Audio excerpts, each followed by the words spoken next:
Every Kenyan benefits from our country's fertile land, fresh air, and rich forests. But how often do we think of the extent that our lives depend on nature?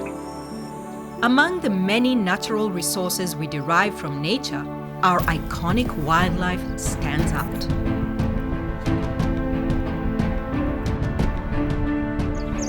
One in every 12 jobs in Kenya is linked to wildlife, usually through tourism. In 2019, tourism brought in 164 billion shillings.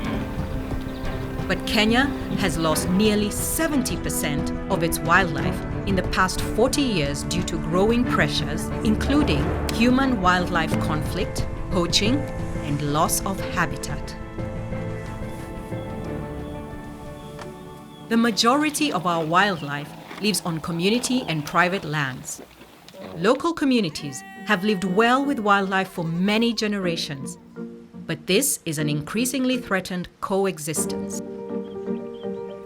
That is why more than 100 groups of Kenyans have come together to register community conservancies under wildlife and land laws that help protect them. Over the past 10 years, this community-led conservation movement has shown that it is possible and indeed beneficial to balance the needs of people and wildlife.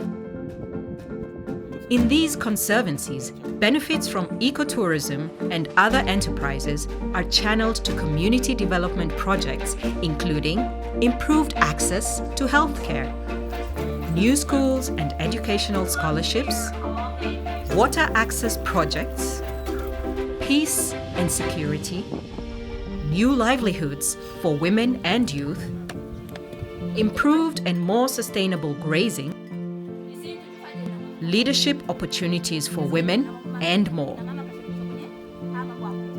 This is perhaps the best example of people-led development.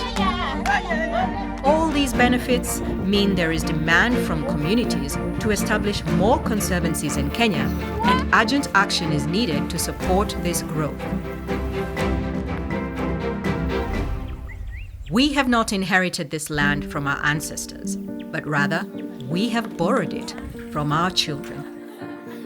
And by supporting indigenous people to manage our remaining wild spaces, we can ensure that the next generation receives the same benefits from wildlife that we have now.